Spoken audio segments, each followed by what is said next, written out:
Lucas, c'est à nous. Tu es prêt? Nickel. Bon, j'espère que le biscuit n'est pas trop dur. Hop là! Wow!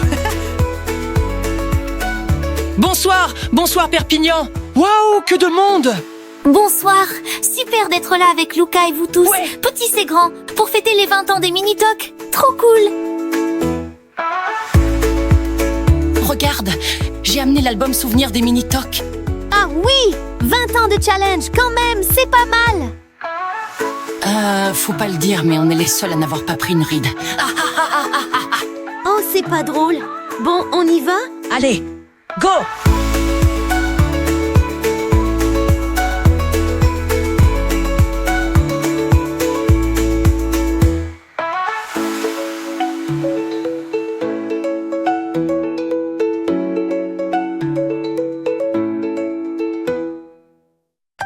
Vous écoutez ici Roussillon, c'est ici matin. La cuisine, ça s'apprend tôt et depuis 20 ans, il y a le challenge culinaire des Mini-Talk avec le CIM Pyrénées-Méditerranée, le syndicat qui gère les cantines de 25 communes autour de Perpignan, dont Perpignan. Challenge culinaire des Mini-Talk pour les enfants, 20e édition, donc avec ici Roussillon.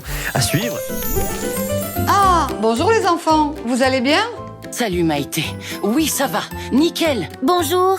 Tu te rappelles pourquoi on vient te voir? On avait rendez-vous pour parler du début du challenge des Mini-Talk, c'est ça? Oui, c'est ça. Aujourd'hui, on fête les 20 ans, mais tu peux nous rappeler comment ça a commencé?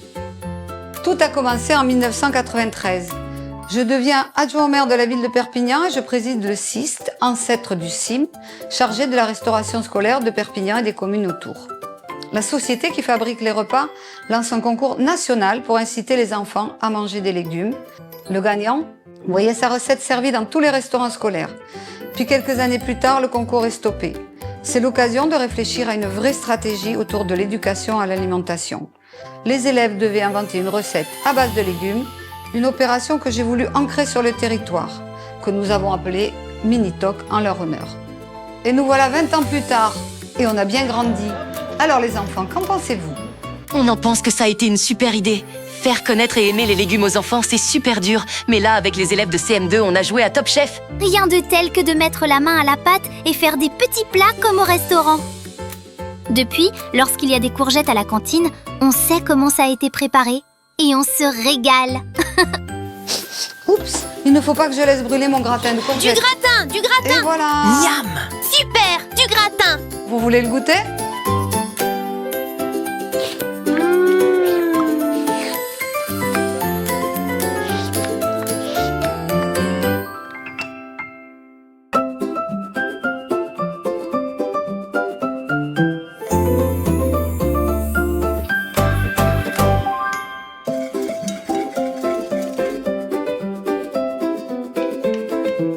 Jean, pour moi, ça va être bon là. Ta maltaise, elle est prête. Quand tu voudras, je te la donne. Trop bon ce chocolat, c'est moi. J'espère qu'il y en a dans la recette. Eh bien, les enfants, on dirait que le chocolat vous plaît. Si vous mangez tout le chocolat, ça va être bien compliqué de faire une bonne recette équilibrée et goûteuse.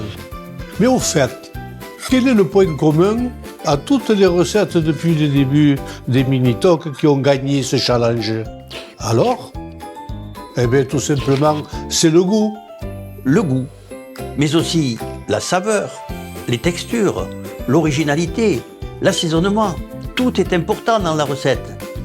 Je vous rappelle que les toques blanches sont au jury depuis la première édition des Mini-Talk.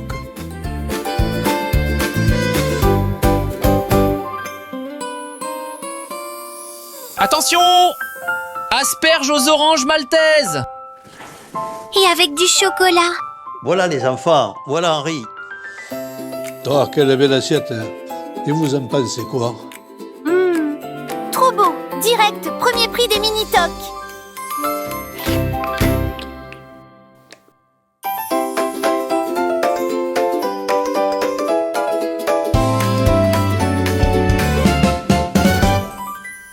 C'est un très bel établissement pour former les jeunes à la cuisine. Oui, on forme chaque année 550 jeunes en hôtellerie, restauration et en alimentation aussi. Très bien. Mais je sens déjà une bonne odeur de gâteau. Oui, on arrive au laboratoire pâtisserie. Ah. Waouh! Ils sont où nos petits apprentis là? Tu crois que je pourrais bientôt aller travailler chez Olivier Bajard? Bonjour les enfants, vous allez bien? Qu'est-ce que vous êtes en train de nous préparer? Quelque chose de sucré, on dirait, hein? Vous êtes un peu gourmand, non? C'est vrai qu'en 2015, on a rajouté au challenge une épreuve supplémentaire, l'épreuve sucrée, proposée aux classes de CM1, autour de recettes de desserts aux fruits.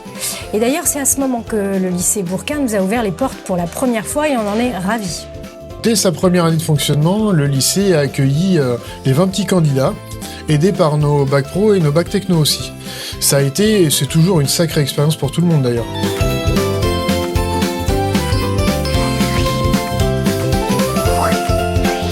Dépêche-toi, Lucas, on a encore un rendez-vous. Attends, et les éclairs au chocolat? Au revoir les enfants, à bientôt, bonne journée.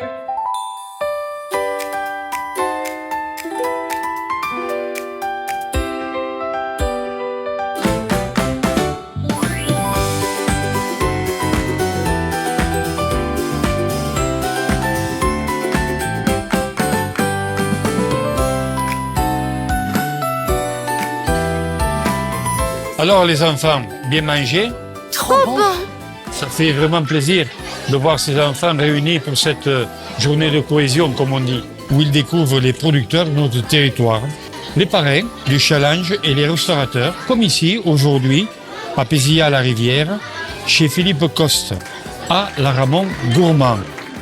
Robert, à la Chambre de commerce, on connaît bien le challenge des mini-tocs. On les connaît bien grâce à leurs illustres parrains. Les toques blanches du Roussillon et d'Occitanie ont la conscience de l'importance de s'impliquer aux côtés de vous tous, aux côtés des enfants. Alors, est-ce qu'il y aura parmi ces candidats de futurs chefs étoilés qui s'installeront dans les Pyrénées-Orientales? Et pourquoi pas? En tout cas, si ce challenge, au bout de 20 ans, permet aux enfants de nos restaurants scolaires de mieux profiter d'une alimentation équilibrée, avec des fruits et des légumes valorisés, alors je pense que la mission est accomplie. Eh bien, pour nous aussi. Mission terminée. N'est-ce pas, Lucas? Attends. Regarde, j'ai trouvé l'enveloppe. Alors, voyons. Moi, la première place est attribuée à... Chut!